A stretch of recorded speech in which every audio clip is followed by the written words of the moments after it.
Larry Lee with Brownfield Ag News, and joining us today, we have Erin Fitzpatrick from Rabobank. You're looking ahead at ethanol, a new report just out. How does it look for the recovery of ethanol right now?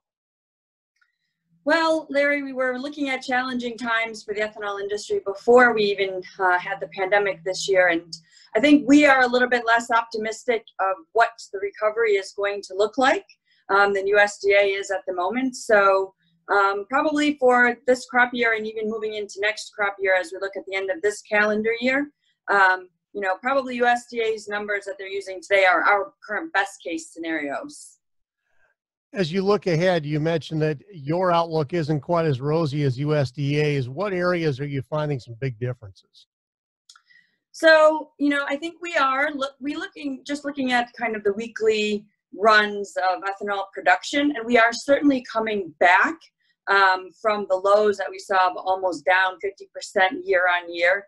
The latest weekly numbers were down 22% year on year, which is still a significant drop. So, we've found the bottom.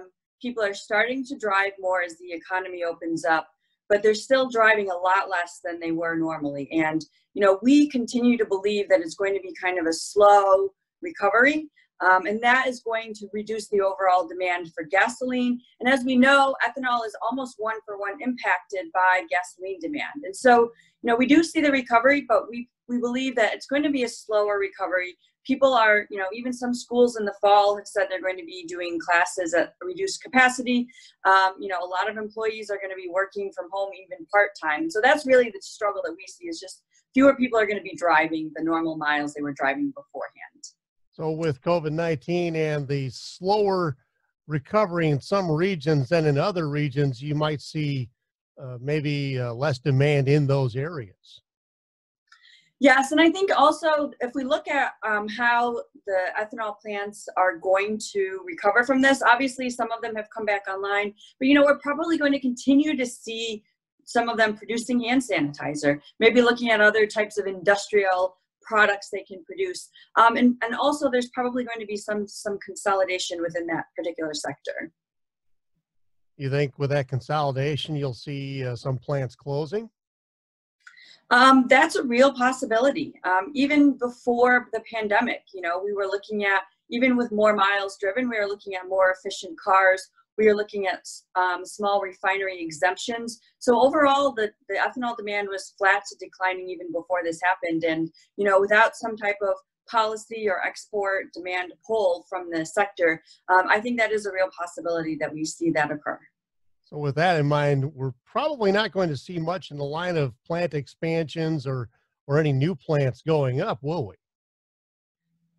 Not today, not at current margins. I think, opportunities to say, well, what could we do with this facility if it's not produce ethanol for fuel? I think a lot of those types of things are still yet to be seen. I mean, the industry was very quick to move into producing hand sanitizer. And I think being creative and seeing some other opportunities of what do we use with those assets could be a real potential going forward.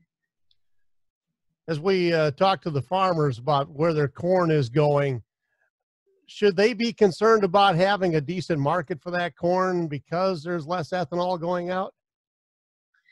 I think we've seen the bottom of it already. We're not going to go back to that down almost 50% year over year in ethanol demand. So, I think we've seen the bottom of it. We do believe it's going to be a slow recovery, but I don't know if we're going to have any more worries than what we've already seen. I think the worst is behind us at this point. For those who would like to take a look at the full report from Rabobank, where should they go and how should they get a hold of that?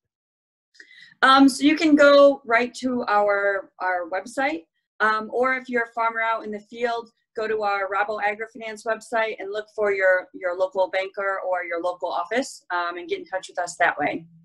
Anything you'd like to add today? I think that's it. Thank you very much. I appreciate the time. Erin, thank you very much.